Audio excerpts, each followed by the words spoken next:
ఈ రసాయనాలను నిల్వ చేసేందుకు ఒక డీప్ ఫ్రీజర్ కూడా కొనుగోలు చేశారు. పేరు పదార్థాల కొనుగోలుకు 26 లక్షలను సేకరించారు ఉగ్ర డాక్టర్లు. ఆ మొత్తాన్ని బాంబర్ ఉమర్ నబీకి అప్పగించారు. ఉమర్ నబీ కూడా 2 లక్షలు ఇచ్చారు. అల్ఫలా యూనివర్సిటీలోనే డబ్బు విషయంలో ఉమర్ నబీ, ముజమిల్ షకీల్ మధ్య గొడవ జరిగినట్టు తెలుస్తోంది. ఆ గొడవ తర్వాతే తన red colour Ford EcoSport car ను ముజమిల్ కు ఉమర్ నబీ ఇచ్చాడు. ఆ కార్ ను ఫరీదాబాద్ లో గుర్తించారు దర్యాప్తు అధికారులు. 600 లక్షలు పెట్టి AK-47 రైఫిల్ కొనుగోలు చేసినట్టు ముజమిల్ షకీల్ అంగీకరించాడు. దాన్ని కశ్మీర్ కు చెందిన మరో డాక్టర్ అదే డాక్టర్ నుంచి స్వాధీనం చేసుకున్నారు. తన హ్యాండ్లర్ పేరు మన్సూర్ అని, ఉమర్ హ్యాండ్లర్ పేరు హషీం అని, ఆ ఇద్దరు హ్యాండ్లర్లు ఇబ్రహీం అనే వ్యక్తి ఆదేశాల ప్రకారం పనిచేస్తారని ఉగ్ర డాక్టర్ ముజమిల్ షకీల్ దర్యాప్తు అధికారులకు తెలిపాడు. ముజమిల్, అదే, ముష్పర్లు ముకాసా ఆదేశాలతో టర్కీ వెళ్లారు. ముకాసాకు టెక్నిక్ ఈ తాలిబాన్ పాకిస్తాన్ ఉగ్ర సంస్థలతో సంబంధాలున్నాయి. ముజమిల్ ముకాసా టెలిగ్రామ్ లోనే చాట్ చేసుకునేవారిని విచారణలో తేలింది.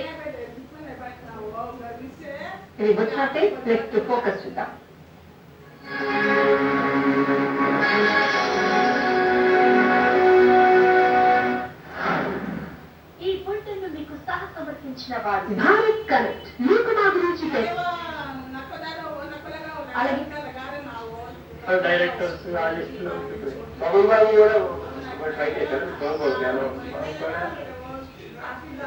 బాధపడినవాడు 1 నెల చికిత్స తరువాత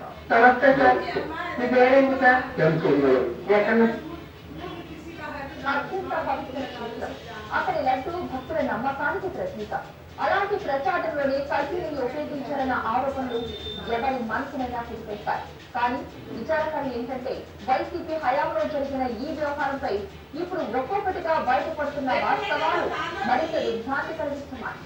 నివేదిక ప్రకారం 2019 నుంచి 2024 మధ్య తయారు చేసిన 41.76 కోట్ల లడ్డూలలో 40% కల్తీ నూనెతో ఉన్నాయట. పామ్ ఆయిల్, పామ్ కెర్నల్, ఇతర రసాయనాలు కలిసిన నెయ్యిని శ్రీవారికి సమర్పించారనే విషయం భక్తులకు తట్టుకునే విషయం కాదు. టీటీడీకి సరఫరా చేసిన 4 డైరీల పాత్ర, వాటిలో కల్తీ శాతం, చెల్లించిన 250 కోట్ల భారీ మొత్తాలు, ఇవన్నీ వైసీపీ పాలనలో జరిగిన దారుణాలకు నిదర్శనాలే అని ఆరోపణలు చేస్తున్నారు.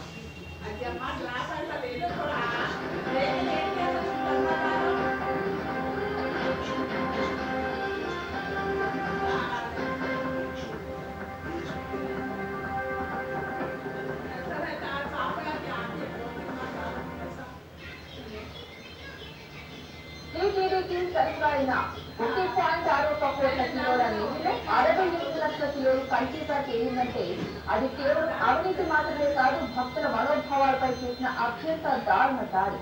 ఈ కల్తీ నెయ్యిలో తయారైన లడ్డూలు తిరుమలలో మాత్రమే కాకుండా దేశంలోని ముఖ్య క్షేత్రాలకు, అయోధ్యకు వెళ్లాలన్నది మరింత షాకింగ్ విషయం.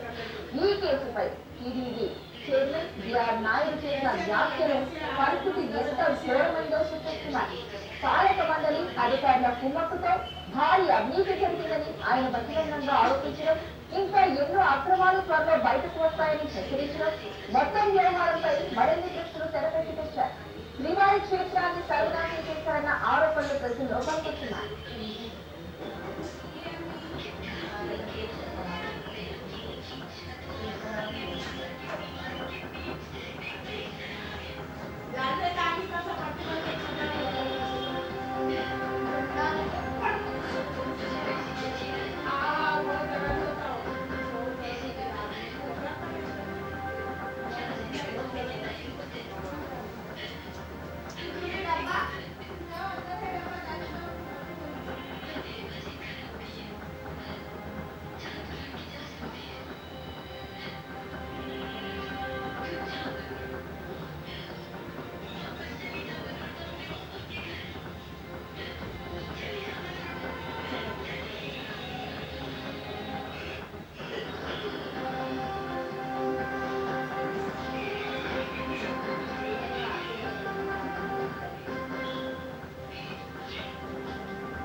ఇదే అంశానికి సంబంధించి మనతో మాట్లాడడానికి అడుగుతున్నారు ఏపీటీడీపీ ఆర్గనైజింగ్ సెక్రటరీ కస్తూరి హనుమంతరావు గారు. ఇక అదే విధంగా మన సెక్రటరీ ఉక్కూరు నాగార్జున గారు, నెల్లూరు వైసీపీ యువజన. నమస్తే అండి నాగార్జున గారు. హనుమంతరావు గారు నమస్తే అండి. నాగార్జున గారు మీరు చెప్పండి, ఈ టీడీపీ అంటే టీటీడీలో తిరుమలలో కల్తీ వ్యవహారానికి సంబంధించి వైసీపీ ప్రభుత్వ హయాంలో జరిగినట్టు కూడా జరుగుతుంది, విచారణ జరుగుతుంది, దానికి సంబంధించిన రాష్ట్రాలు కూడా వస్తున్నాయి. సో దీనికి సంబంధించి మీరేం చెప్తారు?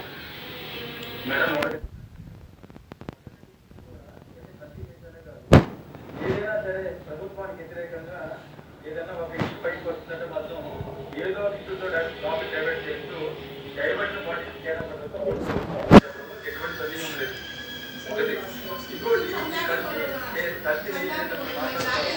దానికి సంబంధించి నేను స్పష్టంగా కూడా చెప్తా ఉంటున్నాను. ఏదైతే ఇప్పుడు ఎక్కడైతే సాధన జరిగినటువంటి చిన్న విషయాలు ఏదైతే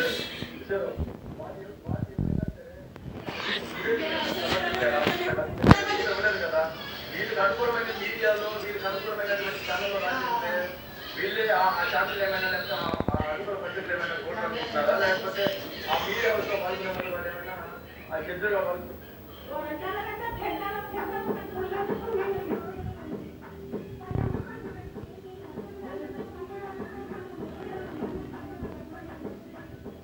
ఎప్పుడైతే కొత్త లోకల్ చిత్రంతో మోడలింగ్తో పాటు ఫ్యామిలీలను కళ్యాణి ప్రియదర్శిని అప్పటి నుంచి కళ్యాణి నటించే చిత్రాలకు ఆమె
బాలీవుడ్ లో ఇండస్ట్రీ హిట్ అందుకుంటే కోలీవుడ్ లో ఆమె ప్లేస్ ఏర్పడడం అందరినీ ఆశ్చర్యపరుస్తోంది.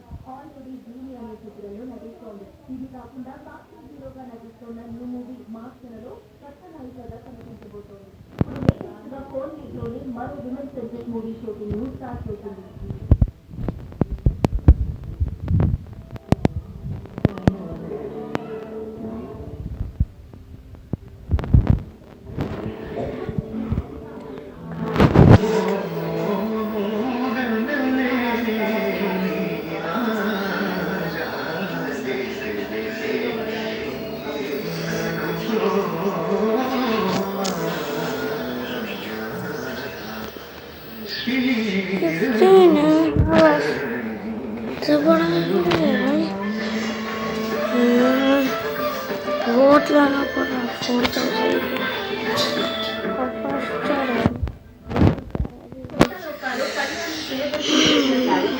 ఆమెకు చాలా గుర్తింపు తీసుకొచ్చింది. విమెన్ సెంట్రిక్ మూవీస్ లో తన మార్పు చూపించింది. దీంతో చాలా మంది దర్శక నిర్మాతలు ఇలాంటి పాత్రలు కళ్యాణిని సంప్రదిస్తున్నారట.